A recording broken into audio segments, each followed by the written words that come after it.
Welcome to the Ghantas.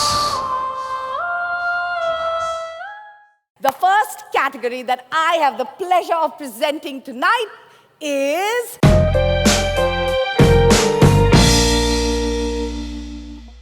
And our first contender is... Bombay Velvet is basically Gangs of Wasseypur remade for people who went to English medium schools. Yes. Bombay Velvet is what happens when Quentin Tarantino ass-fucks Woody Allen and miraculously they produce a baby. And if you look very closely at Anurag Kashyap, I do believe that's what happened. Now, earlier in the evening, we talked about miscasting. And I think we can all agree, all you film people, that the only time a director miscasts an actor is if the director is fucking the actor, was fucking the actor, or wishes to fuck the actor. Anurag Kashyap cast Karan Johar as a villain.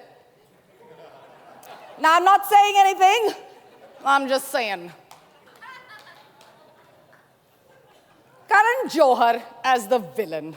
Please, he was the least scary thing on that screen, all right? He was the least scary dude on that screen. That award goes to Miss Raveena Tandon.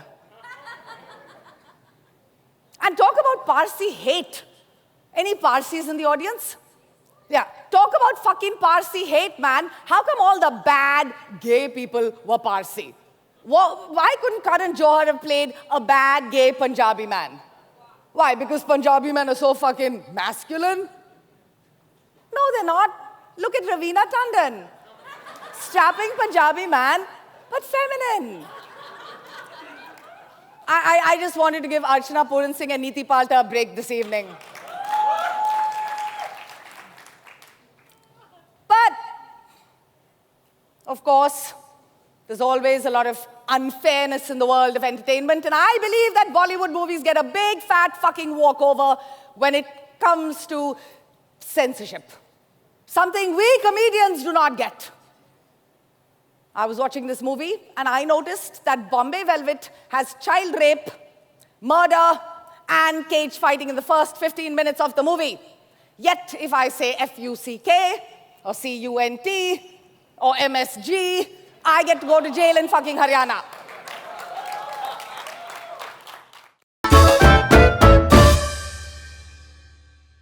Prem, Ratan, Dhan, Paayo. Another film that I watched. Yes. Have you all noticed how Mr. Barjatia's films are all about rich people and their slaves? All his movies, they're about rich people and their servants. Yes. And no wonder these movies do well in India. Because let's be honest, Indians, we love our slave culture. We love our servant culture. We love it. We love having servants. We like calling them servants. We like having a separate fucking lift in the building for our servants. We don't want them anywhere. The only people we Indians hate more than our women are our servants. And if you're a woman who happens to be a servant, you are fucked. Literally in some cases. Yeah. But Mr. Barjatia's films are also known for being fantastical. They're fantasy movies, right? And the reason that I figured out that this one was a fantasy movie indeed is not because of the fantastical sets or the fantastical costumes, or the fantastical plotline, but because in his movies, the rich people like their servants. They're nice to their servants, they like them. And what's even more hilarious, the servants like them back. Anyway, the point is that Prem Ratan Dhan Paayo was Salman's movie start to finish. Buy all the way. Yes. Salman, the man who invented both the driverless car and the non-dance. Salman doesn't dance. He doesn't dance. He improvises with shit that he just looked at for the first time. Oh, belt buckle. Let's play around with my belt buckle. Oh, I'm bored. Let's put my hands in my pockets and fling my balls around a little bit. It's called playing with my penis. It's called, yeah. Oh, I'm bored now. Front stroke, and back stroke, and breaststroke, and butterfly. I'm happy he's going to the Olympics on our fucking behalf. At least the guy can swim.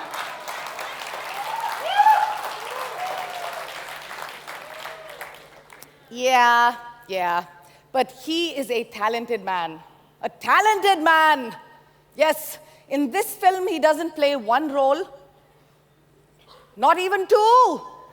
He has been entrusted with 3 roles in this movie. No wonder Nasiruddin Shah left the auditorium. It's like, I can't deal with that level of talent. I don't even want to see it. In this film, Salman plays a prince, a village idiot, okay, and then a village idiot playing a prince. By the time I finished watching this movie and watching Sonam Kapoor's performance, I was wishing he had played her role as well. I don't even know if we'd have been able to tell the fucking difference. Yeah, but with every pile of shit, there's a silver lining. There is. And in this movie, the screenwriters got one line right.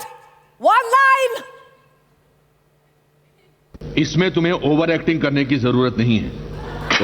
इसमें तुम्हें over acting करने की जरूरत नहीं है। Something I wish Mr. Barjatia had told his fucking cast before they started principal photography.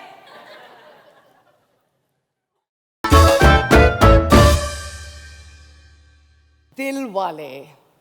Dilwale. A movie so fucking amazing that this is a review that I read. All right? A masala entertainer catering to young and old, ladies and menfolk, rich and poor, classes and masses, and audiences in large and small centers. Ladies and gentlemen, that is not a review. That is a warning. Anytime you see something like this, you have to run in the opposite direction. Movies that make themselves sound like they are family-friendly are always rubbish. I hate family-friendly films. I hate them. The only thing I hate more than family-friendly films are families. Oh my God. There is nothing on earth, all right, that my 19-year-old nephew and my 75-year-old mother-in-law are both going to like. There isn't, all right? There is nothing universally loved. No, actually, hang on. There are 2 things that are universally loved. I will concede. One is cupcakes. You all love cupcakes. Yes, yeah. And the other is wanking off. I know you like it, madam. I know you're giving me the evils, but you like it. Oh my God, Dilwale. Dilwale, pretending to be something for everybody, right? So obviously they had to infuse it with some comedy. So what did they do? They hired Johnny Lever, all right? They stuck Mr. Lever in this movie, and Mr. Lever's role was this. He had to come into the film, frighten Kajol's character, then Shah Rukh's character would jump in, beat him up, whatever, and Kajol's character would fall in love with Shah Rukh's character, and then they would walk away into the imaginary fucking sunset. Now, guess what these genius script writers decided to use to make Johnny Lever frighten Kajol? Guess what he frightened her with? With rape! Because that's hilarious! Why aren't you people laughing? Family-friendly entertainment is what you want to see, rape in a family-friendly entertainer.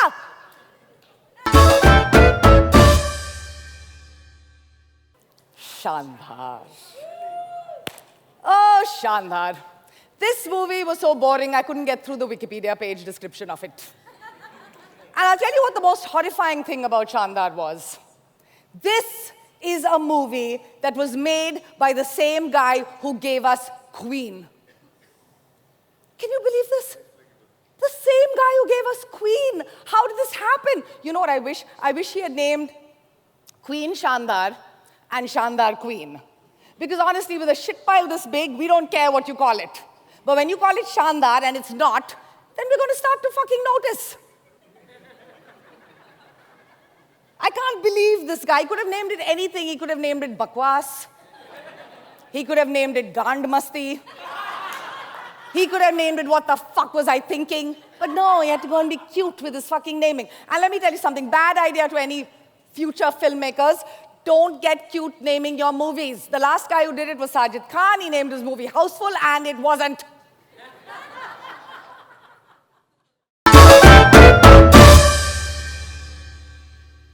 Roy. All right. In Roy, we have a story about a lady who writes crime stuff. She's a crime writer, all right? There's another movie, it's called Basic Instinct. Many of you may be familiar with it. It's also about a female writer who writes about crime. But at least with Basic Instinct, we got to see Sharon Stone's vagina. We didn't have to sit through hours of crap for nothing. We got to see a vagina. In this fucking movie, Jacqueline Fernandez has a double role. 2 vaginas. But we don't even get to see one. Instead, we get to see one big asshole. The Ghanta goes to Ratan, Dhan, Paayo. Yay! Lovely.